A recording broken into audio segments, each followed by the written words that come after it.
دوستو یہ سڑک طائف سے حضرت بی بی دائی حلیمہ سعدیہ رضی اللہ تعالی عنہا کے گاؤں کی طرف جاتی ہے۔ آپ ان پہاڑوں کی حالت دیکھیں، کتنے خشک اور کتنی سنگلاخ چٹانیں ہیں۔ سال کے 10 ماہ یہاں کا ٹیمپریچر 40 درجہ حرارت سے اوپر رہتا ہے، تو اس دور میں دشوار گزار ان راستوں سے گزر کر بی بی دائی حلیمہ رضی اللہ تعالی عنہا آقا دو جہاں سرکار مدینہ صلی اللہ علیہ وآلہ وسلم کو کیسے لے کر جاتی آتی ہوں گی۔ میں نے یہ 6 منٹ کی ویڈیو بغیر کٹ کیے بنائی ہے تاکہ آپ اس مقدس راستے کو دیر تک دیکھ سکیں، دیدار کر سکیں، جو راستہ اس گاؤں کو جاتا ہے جہاں ہمارے پیارے نبی کریم صلی اللہ علیہ وآلہ وسلم کا بچپن گزرا تھا۔ دوسری وجہ یہ ہے کہ آپ اگر ان پہاڑوں کو غور سے دیکھیں تو یہ ریزہ ریزہ ہو چکے ہیں۔ کوئی بھی پہاڑ، اس کی چٹانیں بڑی یا پوری نہیں ہیں۔ ایسا معلوم ہوتا ہے کہ کسی بڑے دیو ہیکل گرینڈر نے ان پہاڑوں کو گرینڈ کر کے رکھ دیا ہو۔ ایسا کیوں ہے یہ تو ماہر ارضیات بتا سکتے ہیں، مگر میری محبت، میری مودت یہی کہتی ہے کہ یہ پہاڑ رحمت للعالمین کی آمد کی وجہ سے نرم ہو گئے۔ ان پہاڑوں پر کوئی پودا ہے نہ جھاڑیاں، کوئی سایہ دار درخت بھی نہیں۔ کہیں کہیں بڑے بڑے سخت نوکدار کانٹوں کی جھاڑیاں ہیں جن پر 1 انچ سے لے کر 2 انچ تک کے سفید کانٹے اگے ہوئے ہیں۔ یہ پرپیچ خمدار راستہ سینکڑوں گھاٹیوں سے گزر کر اس گاؤں میں جاتا ہے جہاں پر حضرت حلیمہ سعدیہ کا قبیلہ آباد تھا۔ بہت کم لوگ اس مقام کے بارے میں جانتے ہیں، اور جو جانتے ہیں وہ یہاں آسانی سے پہنچ نہیں پاتے کیونکہ یہاں کوئی سرکاری گاڑی، ٹرانسپورٹ، ٹرین نہیں آتی۔ دیدار کے خواہش مند کو سالم گاڑی کروانی پڑتی ہے، اور یہ وادیاں اس قدر بیابان اور غیر آباد ہیں کہ نہ کوئی دکان ہے، نہ پیڑ، نہ پیٹرول پمپ، اور نہ ہی سایہ دار درخت۔ اسی لیے آپ جب بھی اس جگہ پر آئیں تو آپ کی گاڑی میں وافر پانی اور کھانے پینے کا سامان ہونا لازمی ہے۔ ایک بار پھر عرض کرتا چلوں کہ میں نے یہ 6 منٹ کا ویڈیو بغیر کٹ کیے ون گو میں اس لیے بنایا ہے کہ عقیدت مند خود کو اس راستے پر جاتا ہوا محسوس کریں۔ میں جانتا ہوں کہ یہ دنیا عاشق رسول اللہ صلی اللہ علیہ وآلہ وسلم سے بھری پڑی ہے، مگر ہر عاشق ان مقامات تک رسائی کی استطاعت نہیں رکھتا۔ اللہ نے مجھے موقع دیا ہے تو کیوں نہ میں ان عشاق کو زیارت کرواؤں۔ یہ سڑک بہت اچھی ہے، مگر کہیں کوئی گاؤں، کوئی پیٹرول پمپ، کوئی شاپنگ سینٹر نہیں ہے۔ اس روڈ پر ٹریفک بھی نہ ہونے کے برابر ہے، جس کی وجہ یہ بھی ہو سکتی ہے کہ اماں حلیمہ رضی اللہ تعالی عنہا کے گاؤں سے آگے شاید کوئی شہر نہیں ہے، اور نہ ہی دور دور تک کسی انڈسٹری کے آثار نظر آتے ہیں۔ بل کھاتی، اترتی چڑھتی ویران سڑک ہے جو ہمیں اس مقدس گاؤں میں لے جاتی ہے جہاں ہمارے پیارے نبی صلی اللہ علیہ وآلہ وسلم کا بچپن گزرا۔ گاڑی ایک کچے راستے پر اتری ہے، جی ہاں، آپ ٹھیک سمجھیں، یہ کچا راستہ ہمیں ہماری منزل مقصود تک لے جائے گا۔ بارشوں کا موسم ہے، اس لیے یہاں پر پانی کھڑا ہے۔ سورج اپنی پوری آب و تاب سے چمک رہا ہے۔ راستہ ناہموار ہونے کی وجہ سے گاڑی ہچکولے کھا رہی ہے۔ دائیں بائیں راستے کے کنارے پر جنگلی جھاڑیاں ہیں جن پر لمبے سفید رنگ کے نوکیلے کانٹے بھرے پڑے ہیں۔ کیچڑ کی وجہ سے گاڑی سلپ بھی ہو رہی ہے۔ پانی سے بچ کر نکلنا ضروری ہے، ورنہ گاڑی کا ٹائر کیچڑ میں دھس جائے گا، اور اگر ٹائر دھس گیا تو یہاں کوئی بھی مددگار موجود نہیں ہے۔ کچے ٹوٹے پھوٹے روڈ پر کیچڑ ہے کیونکہ اس سال بارشیں پہلے سے زیادہ ہوئی ہیں۔ بائیں ہاتھ پہاڑ پر وہ گاؤں موجود ہے جہاں میں آپ کو لے کر آیا ہوں۔ دوستو، ہو سکتا ہے جب آپ یہاں آئیں تو شاید یہ پانی تو یہاں پر موجود نہیں ہوگا، مگر ایک بات ضرور ہے کہ یہ جنگلی کیکر اور کانٹے آپ کا استقبال ضرور کریں گے، کیونکہ ان کی یہاں پر بہتات ہے۔ ہمارے ڈرائیور صاحب بڑی مہارت کے ساتھ، بڑی چستی کے ساتھ تنگ سی روڈ پر گاڑی چلا رہے ہیں تاکہ ٹائر نیچے نہ اترے اور کیچڑ میں نہ دھس جائے۔ میں بہت شکر گزار ہوں اپنے ڈرائیور صاحب کا کہ وہ ہمارے لیے اتنی تکلیف اٹھا رہے ہیں۔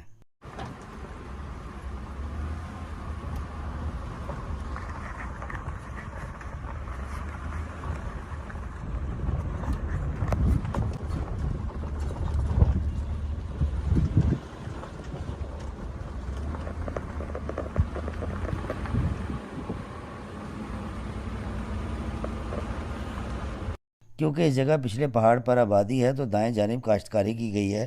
کچھ حاجی بھی ہمیں پہلے سے یہاں موجود نظر آتے ہیں۔ دور پہاڑوں کا منظر نہایت دل فریب اور حسین نظر آتا ہے۔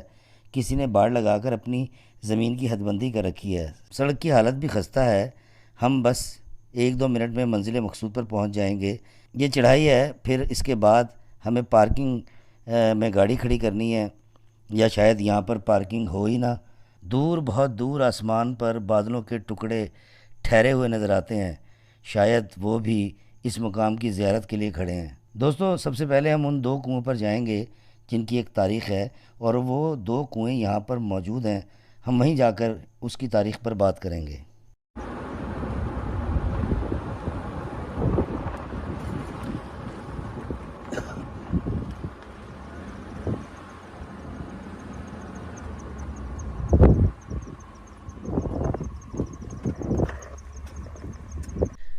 جی دوستو، یہ وہ کنواں ہے جس کے بارے میں کہا جاتا ہے یہاں پر وہ واقعہ پیش آیا تھا جب آقا کریم صلی اللہ علیہ وسلم کا سینہ اتھر ہے اس کو چیر کر دھویا گیا تھا۔ تو یہ وہ جگہ ہے، اور 2 چیزیں ملتی ہیں۔ ایک تو یہ کہ یہاں سے پانی لیا گیا تھا، اور وہ ایک پہاڑ کی چوٹی سی تھی، تو ہو سکتا ہے کہ وہ پہاڑ ہو۔ کئی لوگ یہ کہتے ہیں کہ اس پہاڑ کی چوٹی پر سینہ چاک کیا اور پھر اس کو دھویا گیا، لیکن پانی اس کنویں کا تھا۔ اور اس کے علاوہ کہا جاتا ہے کہ ایک دوسرا بھی کنواں یہاں تھا۔ میں ڈھونڈنے کی کوشش کرتا ہوں کیونکہ یہاں ارد گرد کوئی بتانے والا نہیں ہے جو ہمیں گائیڈ کر سکے، اور نہ یہاں سگنل آ رہے ہیں، نہ ہی جو ہے ہم انٹرنیٹ یوز کر سکتے ہیں۔ تو یہ وہ کنواں، اگر آپ اس کو دیکھیں اس طرف سے، تو اس کنویں کے پانی سے اس کنویں کا پانی استعمال کیا گیا تھا۔ اور اگر ہم دکھا سکیں، ذرا دکھائیے گا اس طرف سے، یہ پہاڑ کے کٹا ہوا حصہ۔ اس علاقے میں کنواں بنانا ہی ایک بہت محنت طلب کام تھا اس دور کا۔ اس کی ریپیرنگ ضرور کی گئی ہے، اور یہ کوئی زمین جو ہے، یہ کوئی لگتا ہے یہاں کوئی کاشتکاری کرتا ہے، کوئی بوائی بھی ہوتی ہے، کیونکہ یہاں پر ہل بھی چلایا گیا ہے، لیکن ایسا کوئی مشین یا ایسا کوئی ٹریکٹر تو مجھے یہاں نظر نہیں آ رہا۔ لیکن یہ علاقہ ایسا کا ایسا ہی ہے، اس میں کوئی تبدیلی آئی نہیں ہے۔ دوستو، مجھے سانس چڑھ گیا۔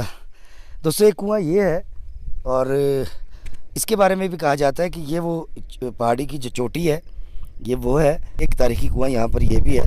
لیکن میں آپ کو ایک چیز دکھاتا ہوں کہ یہ اعجاز ہے حسن آوارگی کا، جہاں بھی گئے داستان چھوڑ آئے۔ اس کنویں کی دیوار کے ساتھ نام لکھا ہوا ہے، اور میں چاہوں گا یہاں سے پڑھ کے دکھایا جائے۔ قمر بٹ شکر گڑھ، یہ دیکھیے، قمر بٹ صاحب کوئی آئے ہوں گے یہاں شکر گڑھ۔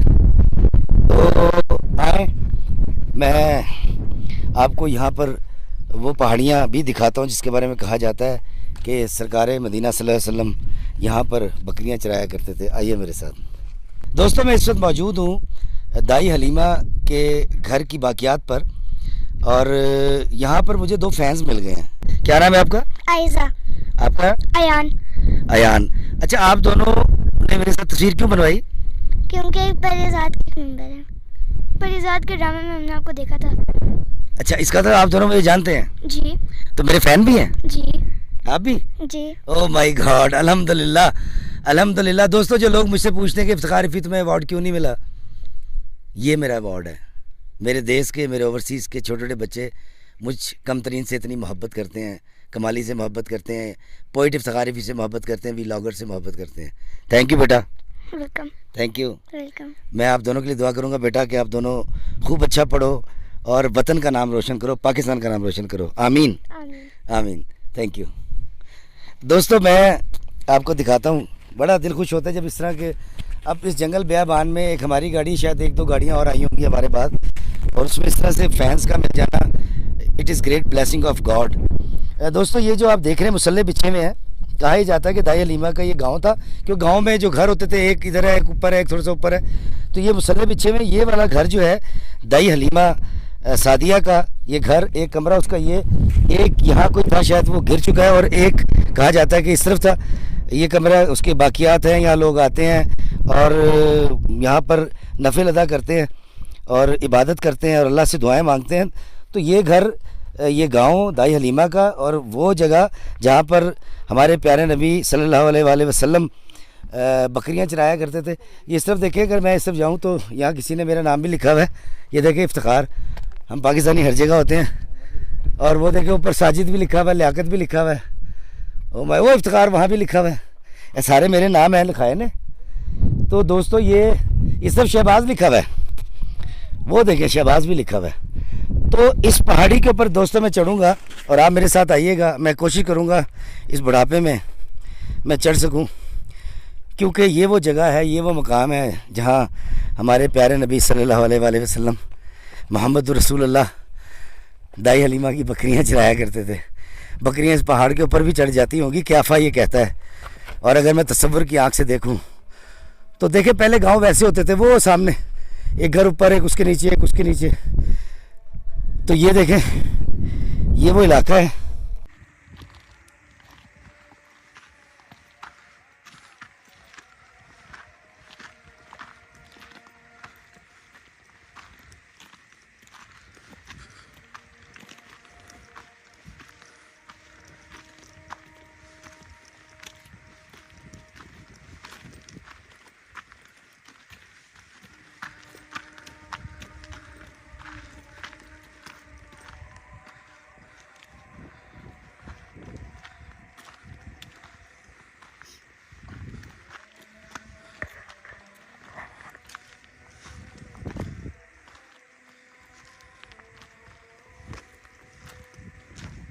اللہ اکبر، اللہ اکبر۔ یہ دیکھیے میں پہاڑ کے بہت اوپر آ گیا ہوں، یہ دیکھیے یہ چھوٹے چھوٹے پتھروں میں، یہ دیکھیں آئی ڈونٹ نو، یہ ارضیات کے جو ماہرین ہیں وہ بتائیں گے۔